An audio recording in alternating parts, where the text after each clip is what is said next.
दोस्तों, जैसा कि इस वक्त मैं मौजूद हूँ नागपुर के बहुत ही सुप्रसिद्ध इलाके चितारोली में, जो कि फेमस है खास तौर के प्रतिमाओं के लिए। गणेश महोत्सव बहुत जल्द आने वाला है। 31 अगस्त के दिन पूरे भारतवर्ष में गणेश उत्सव मनाया जाएगा। चितारोली नागपुर का एक ऐसा परिसर है जहाँ से गणपति जी की जो प्रतिमाएं हैं देश के कोने कोने तक पहुँचाई जाती है। बड़ी खूबसूरत यहाँ की प्रतिमाएँ होती है। यहाँ पर जो मूर्तिकार है जो 40 वर्षों से मूर्तियों का स्वरूप दे रहे हैं, रंग रोगन कर रहे हैं, वो मेरे साथ इस वक्त मौजूद है। विजय सूर्यवंशी साहब मेरे साथ इस वक्त मौजूद है। मैं जानना चाहूँगी चितारोली की जो प्रतिमाएं हैं उनकी खासियत। विजय सर, स्वागत है आपका विदर्भ टीवी में। Thank you. सर, जैसा कि हम देख रहे हैं काफ़ी देर से आप तल्लीन होकर के मूर्तियाँ बना रहे हैं, मूर्तियों का स्वरूप दे रहे हैं। कितने सालों से आप ये पूरा काम कर रहे हैं? ये मेरे 40-45 साल हो गया है। ये हमारे पिताजी के नाम से फॉर्म चलती है, बाबूराव सूर्यवंशी के नाम से, और हमारे ब्रदर लोग हैं, और मैं विजय सूर्यवंशी, विनोद सूर्यवंशी और शरद सूर्यवंशी, हम तीनों भाई मिलके, और बाकी स्टाफ है, तो इन लोग सब मिला के हम लोग काम करते हैं। विजय सर, मैं देख रही हूँ यहाँ की जो मूर्तियाँ हैं काफ़ी सारी, एक तो मात्रा में है, बड़ी से लेके छोटी हर प्रकार की मूर्तियाँ हैं। तो बप्पा की जो मूर्तियाँ बनाते हैं, ये जो मिट्टी रहती है कहाँ से मंगाई जाती है और ख़ासियत क्या रहती है? क्योंकि काफ़ी चिकनी मिट्टी रहती है, थोड़ा सा बताएं इसके बारे में, मूर्तियों के बारे में। ये मूर्ति जो बनाते हैं तो हम लोग बाहर गाँव से मिट्टी मंगाते हैं।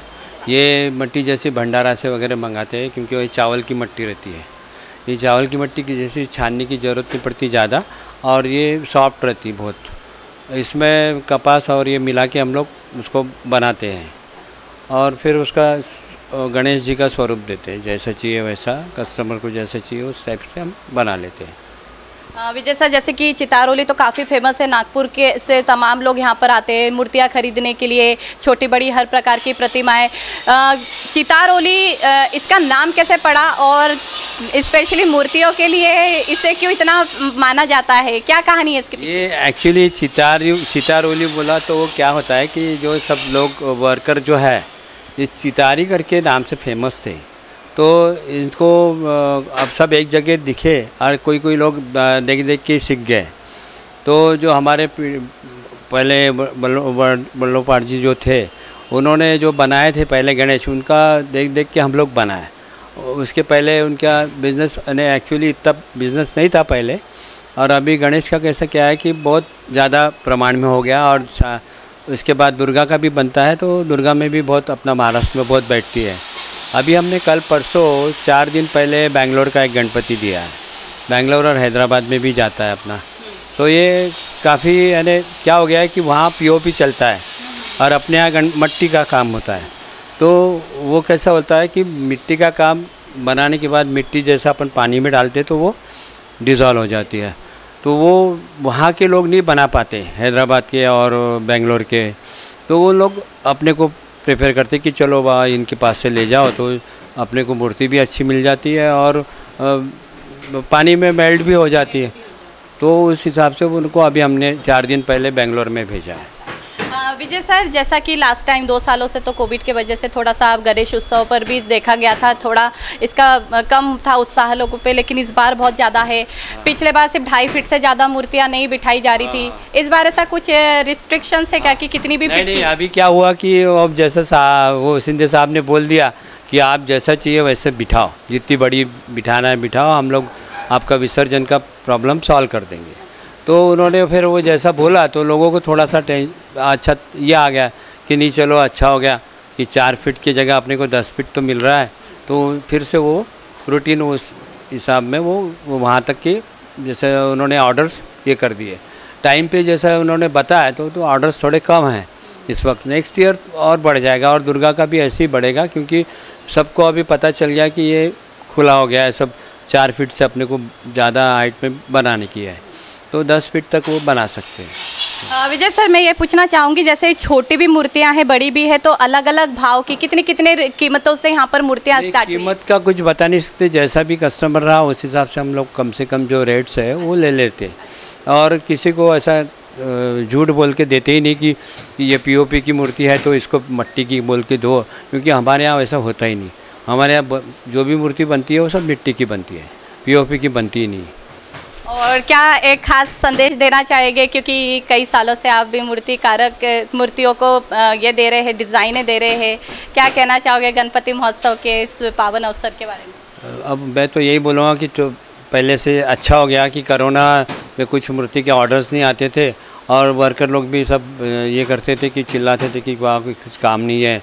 और अभी इस वक्त सब अब ओपन हो गया है तो सब मूर्तिकार भी खुश हैं और सब वर्कर लोग भी खुश हैं। धन्यवाद सर हमसे बात करने के लिए। तो दोस्तों ये थे विजय सर, जो कि 40 सालों से गणपति प्रतिमाओं को रूप रंग दे रहे हैं।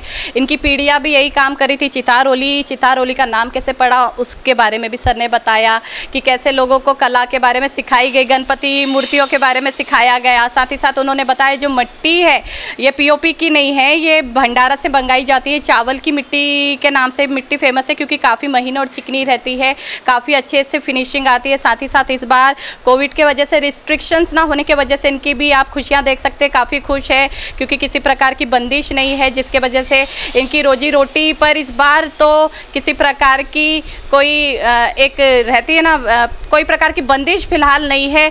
आगे भी और कुछ बहुत सी चीज़ें और बहुत सारी मूर्तियों के बारे में बताऊंगी। इस वक्त मैं मौजूद हूँ नागपुर के बेहद ही फेमस इलाके चितारोली में, जो कि सिर्फ और सिर्फ गणेश प्रतिमाओं के लिए फेमस है और माँ दुर्गा की प्रतिमाओं के लिए फेमस है।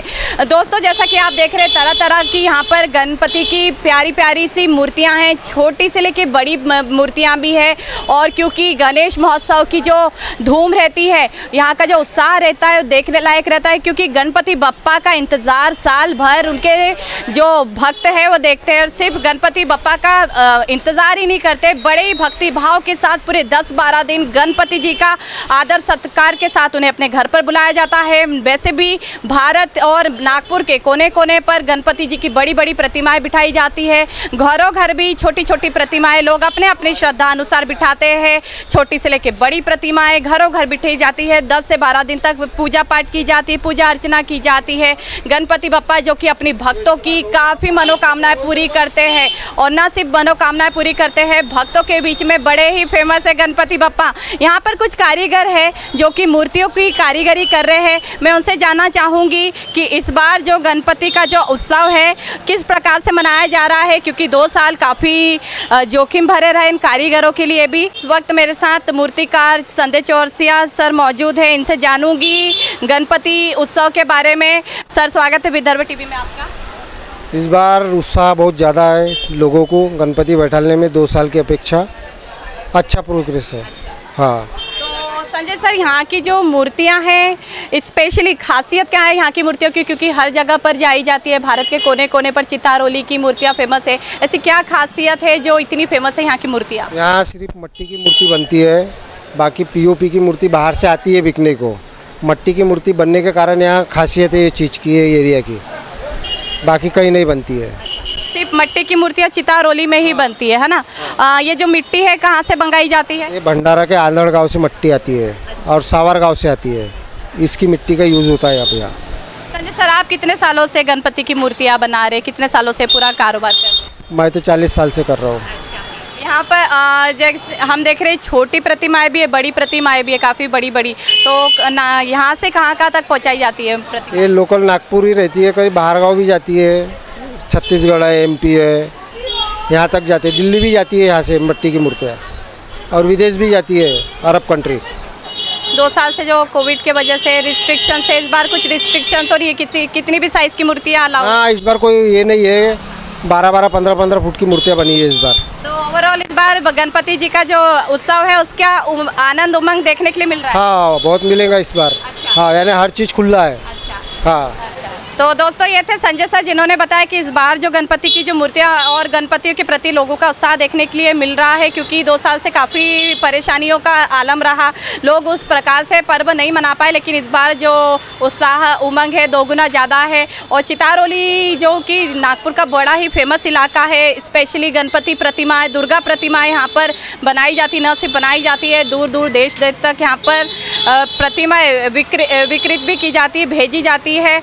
और और भी यहाँ पर लोग हैं, और भी सारी मूर्तियाँ हैं। मैं आगे अंदर जाती हूँ और देखती हूँ और किस प्रकार की कारीगरी यहाँ हो रही है। यहाँ पर तो कई सारे एक लाइन से सैकड़ों के तादाद पर मूर्तियाँ सजी हुई है। देखते ही बड़ी सुंदर लग रही, मनमोहक है बिल्कुल। आप छोटी से लेके बड़ी साइज़ की काफ़ी सारी मूर्तियाँ यहाँ पर देख सकते हैं। आप देख सकते हैं ये एक जो मूर्ति है काफ़ी खूबसूरत है और काफ़ी बड़ी है, और इनके जो सूंड में जो कारीगरी की गई है, नक्काशी की गई है, उससे मूर्ति और काफ़ी अट्रैक्टिव लग रही है। और भी ऐसी कई बड़ी बड़ी जो विशाल मूर्तियां यहाँ पर मौजूद है। और बप्पा को आप देख सकते हैं काफ़ी खूबसूरत लग रहे हैं, काफ़ी सुंदर इनकी आंखें बनी हुई है और बहुत ही देखने में कलर भी इतना प्यारा और प्यारी फिनिशिंग दी हुई है। और भी यहाँ पर मूर्तियाँ मौजूद है। मंडपों में जो बिठाई जाती है वो मूर्तियाँ हैं, आकर्षक मूर्तियाँ हैं।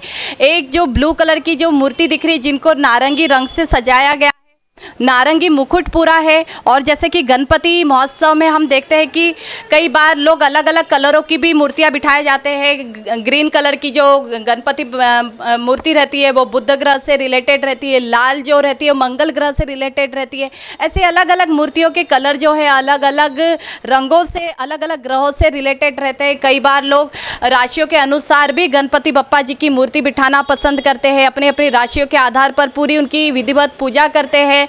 तो आप देख सकते हैं छोटी से लेके बड़ी जो मूर्तियां हैं, काफ़ी सुंदर सुंदर मूर्तियां यहाँ पर है। एक जो मूर्तियां है पूरी जो गज का मुख है, गज के मुख की आकृति दी हुई है, पूरा उनका जो मुख है, मुखमंडल आप देख सकते हैं काफ़ी खूबसूरत लग रहा है। तो इस प्रकार से चितारोली में आप देख सकते हैं, वाकई में अब हम जान पाए हैं कि क्यों चितारोली की जो मूर्तियां हैं इस प्रकार से फेमस है, इस प्रकार से प्रसिद्ध है। यहाँ के आप कारीगरों को देख सकते हैं कितने तल्लीन होकर के, एकाग्र होकर के, बारीकी के साथ, खूबसूरती के साथ बप्पा की मूर्ति को सजाने में लगे हुए हैं। बिना यहाँ वहाँ ध्यान किए पूरा ध्यान बप्पा की मूर्ति पर लगाए हुए। और वाकई में ये जो कारीगर होते हैं इन्हीं की कारीगरी से इतनी खूबसूरत मूर्ति बप्पा को, इतनी प्यारी आकृति बप्पा को मिल पाती है। न सिर्फ आकृति, और ये कारीगरों का एक बहुत बड़ा योगदान होता है इन पूरी बप्पा की मूर्ति को सुसज्जित करने के लिए। आप देख सकते हैं ये जो एक ब्लू कलर की प्रतिमा है काफ़ी खूबसूरत लग रही है। जैसा कि मैंने बताया कई बार लोग कलर की आकृतियाँ, कलर्स वाली मूर्तियाँ बिठाना पसंद करते हैं। ब्लू है, यहाँ पर पीले कलर के गणपति है और पीले गणपति काफ़ी शुभ माने जाते हैं। मांगलिक कार्य से रिलेटेड जब हम काम करते तब पीले गणपति काफ़ी बिठाए जाते हैं। सफ़ेद गणपति है वो माँ सरस्वती को रिप्रेजेंट करते हैं, वाणी को रिप्रेजेंट करते हैं। ऐसे अलग अलग गणपति की यहाँ पर प्रतिमाएं हैं।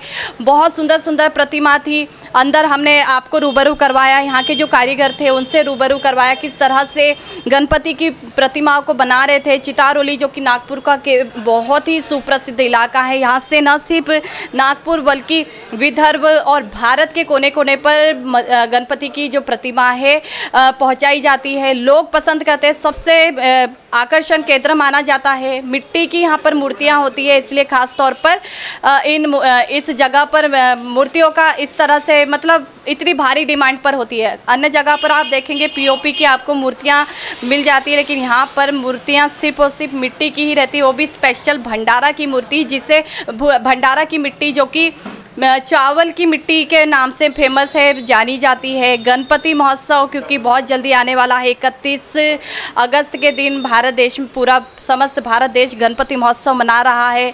हम भी मनाएंगे, आप भी मनाएंगे। यहाँ पर सर बैठे हुए हैं। एक मूर्ति जो कि बाहर रखी हुई है, गज, बहुत बड़े गज है, गज के ऊपर गणपति की जो बाल रूप है वो विराजमान है। मैं जानना चाहूँगी ये जो मूर्ति है ये काफ़ी भैया ये जो मूर्ति है ये बड़ी सुंदर, मतलब पूरा एक हाथी बनाया गया है, उसके ऊपर गणपति जी विराजमान है। ये मूर्ति कहाँ पर भिजाई जा रही है? ये मूर्ति पुलगांव में जा रही है। अच्छा। और हर साल यूनिक मूर्ति बनती है। अच्छा। और हमारे सर जो है नीलेश सर यही बनाते हैं। अच्छा। दुर्गा जी की मूर्ति यही बनाते हैं, गणपति जी की भी मूर्ति यही बनाती है। पर मूर्ति में कुछ अलग अलग ये रहता है। गणपति जो वाहन है वो रिलेटेड है हाथी से, तो उसी के ऊपर ये दिया हुआ है। उसकी सवारी जी मूषकराज से है, तो यहाँ मूषकराज नहीं है, यहाँ गणेश जी दोनों रूप में चल रहे हैं, प्रवाहन कर रहे हैं। और जंगल में ये जो मूर्ति स्थापित जंगल में जंगल का डेकोरेशन वगैरह है उसमें किए जाने वाली है। तो यहाँ ये मूर्ति पुलगांव में जा रही है और काफ़ी साल से यहीं से जा रही है और पूरी मिट्टी की मूर्ति रहती है ऐसा। हाँ। तो भैया मैंने सर आपका नाम एक बार बता दीजिए। शुभम ढोमने। शुभम जी, जैसा कि यहाँ की स्पेशल चीज़ ही यही है कि यहाँ की जो मूर्तियाँ मिट्टियों की है, आपको पीओपी की मिट्टियाँ नहीं प्रोवाइड की जाती, मिट्टी की है तो मिट्टी की। तो जो पीओपी की मूर्तियाँ रहती है वो उनमें और मिट्टी की मूर्तियों में क्या अंतर रहता है? रेट का अंतर रहता है, फिनिशिंग का अंतर रहता है, क्या अंतर रहता है? पहली बात तो पीओपी की मूर्ति जो रहती है वो पावन नहीं रहती है और मिट्टी की मूर्ति ही पावन मानी जाती है। दूसरी बात में पीओपी में फिनिशिंग मिल जाती है, पर मिट्टी में जो कलाकृति आपको देखने मिलेगी वो पीओपी में नहीं मिल सकती, जो मिट्टी में ही दिखाया जाता है। जैसे कि आप देख सकते हैं कि हाथी में जो उन्होंने फीचर्स डाले हैं वो मिट्टी में ही है। वो आपको पीओपी में ऐसा लगेगा कि भाई नेचुरल ये वाला है, पर मिट्टी में जो दिखा हुआ है पूरा नेचुरल के तरीके से बता हुआ है। तो ऐसे अलग अलग जो मूर्तियां हैं ये चितारोली से हर जगह से, और मैंने सुना है कि आंध्र और अलग अलग राज्यों पर भी यहाँ पर पहुँचा जाती है। कितने सालों से ये काम कर रहे शुभम जी? अभी इन सर की जो पीढ़ी है उनके फादर्स और उनके इसमें चल रही है, यानी काफ़ी समय से चल रहा है। क्या कहना चाहोगे? गणपति महोत्सव जो ऐसा महोत्सव है, भक्त पूरे साल भर इंतज़ार करते हैं कि कब बप्पा आए और एक उत्साह रहता है, बहुत लोग मज़े से मनाते हैं, आनंद के साथ मनाते हैं, क्या कहना चाहोगे? हम तो मनाने के लिए आते हैं, हम साल भर से रखे हैं। मैं तो नागपुर रहता हूँ, पर 10 दिन तो मैं पुलगाँव जाता हूँ सिर्फ गणेश जी के लिए। नवरात्र के लिए जाता हूँ और गणेश जी के लिए जाता हूँ, सिर्फ 10 दिन यहाँ पे और 10 दिन वहाँ पे। बाकी साल भर पूरा नागपुर में है और गणेश जी के लिए पूरा पुलगाँव में 10 दिन। तो इस वक्त मेरे साथ नीलेश सर मौजूद है जो कि मूर्तिकार है, मूर्तियों को रंग और रोगन और पूरी कला देते हैं। मेरे साथ बिल्कुल मौजूद है एक मूर्ति है जो कि स्वामी किसकी गजानन महाराज की मूर्ति है और ये पूरा शेगांव का उन्होंने डेकोरेशन किया है। जो ये दक्षिणामूर्ति चौक में जो प्रवीण डटके जी है उन्होंने पूरा डेकोरेशन गजानन महाराज की थीम पर बनाया, तो उसके वहाँ ये स्थापित करने वाले हैं। तो ये प्रवीण डटके जी के तरफ से हाँ जी। अच्छा तो सर ये नागपुर में ही नागपुर में है, दक्षिणामूर्ति चौक में। दक्षिणामूर्ति पंडाल के है ना। संजय सर कितने सालों से मूर्तियों को और आकृति पूरी फिनिशिंग दे रहे हैं, कितने सालों से काम कर रहे हैं? वैसे तो हमारी पीढ़ी गई है, मैं कम से 20-22 साल का था तब से चालू है। संजय सर जैसा कि चीज़ें मॉडर्न हो चुकी है, लोग भी मॉडर्न हो गए, आधुनिक हो गए हैं, ऐसे में गणपति की मूर्तियों में भी थोड़ी सी आधुनिकता देखने के लिए मिलती है क्या? हाँ, चेंजेस तो चाहिए ना। अभी क्या जैसा मोबाइल का कैसा रहता है, अपग्रेड होते रहते, वैसे हमको भी अपग्रेड होना पड़ता है और कस्टमर भी नई नई चॉइस लेके आते हैं, वो हिसाब से बनाना पड़ता है। तो हर चॉइस के हिसाब से चितारोली में मूर्तियाँ मिल जाती है, चाहे फिर वो छोटी हो चाहे बराबर। सर मिनिमम रेंज और मैक्सिमम रेंज क्या होता है यहाँ की मूर्तियों का? यहाँ से कैसे, जैसे छोटी मूर्ति है 5,000 से लेके तो 70-75 हज़ार तक का। और जैसे जो घर पर बिठाई जाती है उन मूर्तियों का रेट क्या होता है, किस रेट से स्टार्ट है? वो भी मैं छोटी नहीं बनाता, मैं 2 फीट के ऊपर यही बनाता हूँ, 5,000 से स्टार्ट है। अच्छा 5,000 से स्टार्ट। तो संजय सर मेरे साथ मौजूद थे। प्रवीण डटके सर के इधर की ये जो पेंडॉल है उसकी प्रतिमा है, काफ़ी सुंदर है, आदि हालांकि अभी थोड़ी बहुत फिनिशिंग बाकी है। तो ये है हमारे चितारोली के कलाकार, मूर्तिकार, जो कि इतने सुंदर, जो हम घरों पर मूर्तियां लेकर आते हैं ना, उस पर सबसे ज़्यादा सहयोग होता है मूर्तिकारों का और उनकी कला का। बिना कला के ये मूर्तियाँ भी वो नहीं, उन पर वो बात नहीं रह जाती। जो एक कहते हैं ना, एक कलाकार जब किसी चीज़ को टच कर लेता है तो वाकई में उसमें जान डाल देता है। तो मूर्तिकारों का बड़ा योगदान रहता है किसी भी मूर्ति की कला के प्रति या कला को उभारने के लिए। तो दोस्तों आपने देखा, मैं इस वक्त में मौजूद थी चितारोली परिसर में गणपति बप्पा का, क्योंकि 31 तारीख को संकट चतुर्थी पूरे देश भर पे मनाई जाएगी, पूरे देश में मनाई जाएगी। लोग काफ़ी इंतज़ार करते हैं, साल भर इंतज़ार करते हैं गणपति बप्पा का कि बप्पा कब आएंगे, कब हम उनको अपनी मनोकामना बताएंगे। और बप्पा भी अपने भक्तों के बीच में बड़े फेमस होते हैं और अपनी सारी हम सबकी सारी मनोकामनाएं पूरी करते हैं। तो ये था हमारा खास विदर्भ टीवी में एक प्रोग्राम गणपति महोत्सव से रिलेटेड। आशा करते हैं आप सभी को अच्छा लगेगा और आशा करते हैं कि अगर आप भी नागपुर के चितारोली से अगर मूर्ति खरीदना चाहते हैं तो बिल्कुल यहाँ पर आ सकते हैं। आपको हर टाइप की यहाँ पर मूर्ति अवेलेबल है, छोटी से लेकर बड़ी तक हर प्रकार की यहाँ मूर्तियाँ हैं।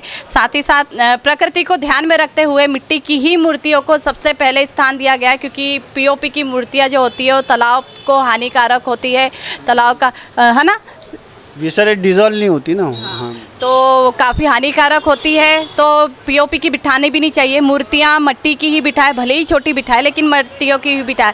तो ये था आज के लिए विदर्भ टीवी पर गणपति महोत्सव से रिलेटेड हमारा खास प्रोग्राम। आशा करते हैं आप सभी को अच्छा लगा होगा तो लाइक ज़रूर कीजिएगा और हमें कमेंट ज़रूर कीजिएगा। नमस्कार।